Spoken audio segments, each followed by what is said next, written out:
అండి, నమస్తే. నేను మీ అన్నపూర్ణ. ఈరోజు మనము దోసకాయ ఎండు చేపల కూర వండుకుందామండి. ఇవి ఎండు చేపలు, చప్పిడి చేపలు అంటారు కదా, అవి ఇవ్వండి. నేను కొన్ని ఎండు చేపలు తీసుకున్నాను, 1/2 కిలో దోసకాయలు తీసుకున్నాను. ఫస్ట్ చేపలు క్లీన్ చేసుకున్నాము, కొంచెం వేడి నీళ్ళు పోసుకుందామండి. చేపల్లో స్మెల్ లేకుండా బాగుంటాయి. వేడి నీళ్ళు పోసుకొని కొంచెం నానబెట్టేసుకొని నీట్గా కడిగేసుకున్నాము. ఇవి కడిగేసుకున్నామండి. తర్వాత ఇప్పుడు దోసకాయ చెక్కు తీసుకుని కట్ చేసేసుకున్నాము. ఇవ్వండి, నేను దోసకాయలు మొత్తం కట్ చేసి పెట్టేసుకున్నాను, ముక్కలు చిన్న ముక్కల్లాగా. ఇవి ఇట్లా ముక్కలు కట్ చేసి పెట్టేశాను. దోసకాయలు 1/2 కిలో దోసకాయలు ఇట్లా ముక్కలు కోసి పెట్టేశానండి. ఇవి చేపలు కూడా నీట్గా వేడి నీళ్ళలో వేసి శుభ్రంగా కడిగేసేసాను. ఇప్పుడు కర్రీ చేసేసుకుందాము. ఇవ్వండి, నేను స్టవ్ ముట్టించేసి బాండి పెట్టేసుకున్నాను. ఫస్ట్ ఆయిల్ వేసేసుకుందాము. ఒక 3 స్పూన్లు ఆయిల్ వేసుకొని చేపలు ఫ్రై చేసుకుందామండి. నూనె వేడైపోయింది కదా, చేప ముక్కలు ఫ్రై చేసుకున్నాము. చప్పిడి చేపలండి, చప్పిడి చేపలు దోసకాయలో బాగుంటుంది కాంబినేషన్. ఉప్పు చేపలు కాదు, చప్పిడి చేపలు ఫ్రై చేసుకుందాం. అట్లా వేగిపోయినాయి, తీసేసుకున్నాము. చేపలు బాగా ఫ్రై అయిపోయినాయి కదా, చేపలు తీసేస్తున్నాను నేను.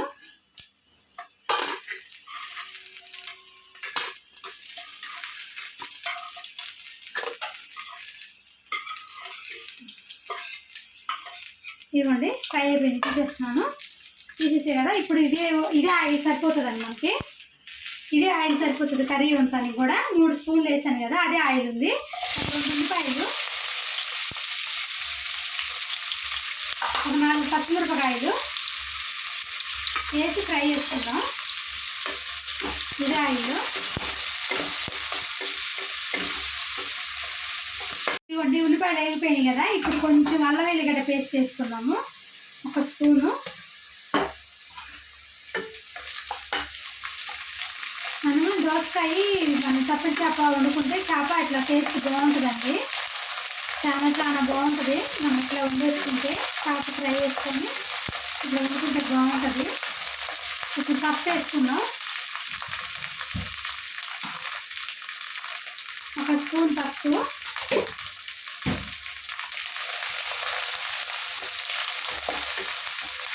కొంచెం కరివేపాకు వేసుకున్నాం, 2 జతలు కరివేపాకు వేసేసుకున్నాం. ఇప్పుడు దోసకాయ ముక్కలు వేసేసుకున్నాం. ఇవ్వండి, దోసకాయ ముక్కలు వేసేసుకున్నాను. మన కొంతమంది గింజలు తీసేస్తారు కదండి, గింజలు తీసుకునే అవసరం ఏం లేదు. గింజలతో వేసుకున్నా బాగుంటుంది టేస్ట్. మీ ఇష్టము, ఒకవేళ మీకు గింజలు వద్దనుకుంటే తీసేసుకోండి. గింజలతో టేస్ట్ బాగా అనిపిస్తుంది. నేనైతే గింజలతోటే వేస్తాను. ఇప్పుడు ఒకసారి కలిపేసుకొని ఉప్పు వేసుకుందాం.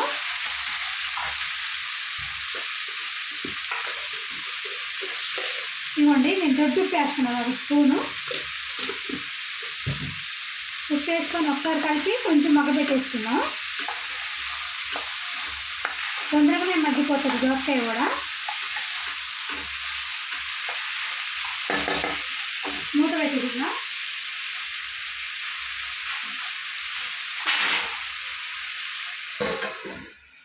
ఒకసారి చూసుకుందామండి.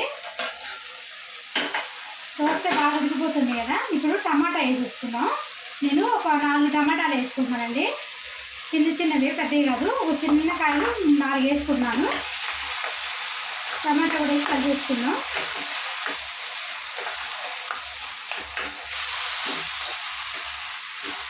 కొంచెం టమాటా మగ్గనిద్దాం. మగ్గనిచ్చినాక కారం వేసుకుందాం, మళ్ళీ మూత పెట్టేసుకుందాం.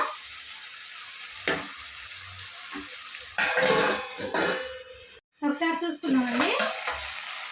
టమాటా కూడా బాగా మెత్తబడిపోయింది కదా. చూడండి, టమాటా కూడా బాగా మెత్తబడిపోయింది. ఇప్పుడు మనం కారం వేసుకుందాం. నేను 2 స్పూన్లు వేస్తున్నాను కారము. మీ కారం తగ్గట్టు వేసుకుంటే. కొంచెం చింతపండు పులుసు కూడా పోసుకుంటాము.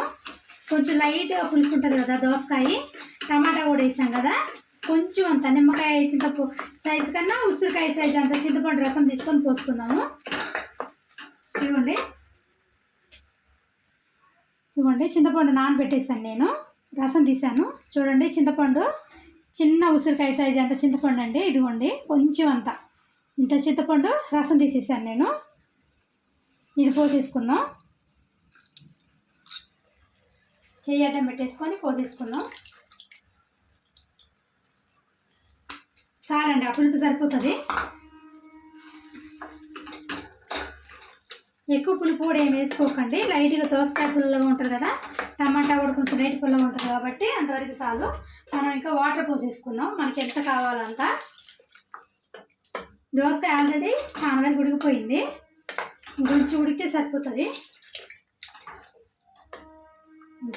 ఇంకా మనం హైలో పెట్టుకొని ఇంక ఉడికిచ్చేసుకుందాము. మూత పెట్టేసుకొని ఉడికిచ్చేసుకుందాం. ఇంకా చూసుకుందామండి ఒకసారి. ఇదిగోండి చాలా వరకు దగ్గరికి ఉడికిపోయింది కదా, ఇదిగోండి దగ్గర ఉడికిపోయింది. ఇప్పుడు మనం ఫ్రై చేసుకొని చేపలు వేసేసుకుందాము. చేపలు వేసేసుకొని కలిపేసుకొని 1 నిమిషం ఉంచుకుంటే సరిపోతుంది. ఈ వేడికి మళ్ళీ చేపలు కూడా మెత్తబడిపోతాయి. ఫ్రై చేసుకున్నాం కదా, గట్టిగా అనిపిస్తాయి అనుకుంటున్నారేమో. ఈ వేడికి మొత్తం మెత్తగా అయిపోతాయి. మళ్ళీ చాలా చాలా బాగుంటుందండి కూర. ఇట్లా ట్రై చేయండి ఒకసారి మీరు. దోసకాయ ఎండు చేప ఇట్లా వండుకొని తినండి ఒకసారి, చాలా బాగుంటుంది. ఒక 2 ముద్దలు ఎక్స్ట్రా తినేస్తాం అన్నం, అంత బాగుంటుంది. 1-2 నిమిషాలు చేసుకుందాం సరిపోతుంది. అయిపోయింది, దగ్గరికి అయిపోయింది. ఒకసారి చూసుకుందాం. ఇదిగోండి ఆయిల్ మొత్తం పైకి వచ్చేసింది కదా, కర్రీ అయిపోయినట్టు. ఇంకా చాలా దగ్గరికి అయిపోయింది, చూసారు కదా. ఇంకా ఆపేసుకుందాం గ్యాస్. అయిపోయిందంటే అంతే, సింపుల్గా చేసుకోవచ్చు. దోసకాయ ఎండు చేప చాలా చాలా బాగుంటుంది. గ్యాస్ ఆపేసుకొని ఇంకా తీసేసుకుందాం. ఇంతేనండి, ఎండు చేప దోసకాయ కూర చాలా చాలా బాగుంటుంది. టేస్ట్ మాత్రం చాలా బాగుంటుందండి. ఇది మనము రైస్లోకి చపాతీలు కూడా తినొచ్చు, జొన్న రొట్టెలకి చపాతీలు కూడా తినొచ్చు. రైస్లోకి అయితే చాలా చాలా బాగుంటుంది. మీకు నచ్చితే మాత్రం ట్రై చేయండి. Like, share and subscribe our channel. ఇలాంటి మరిన్ని రెసిపీస్ కోసం గంట సింబల్ని కూడా మర్చిపోకండి. బాయ్.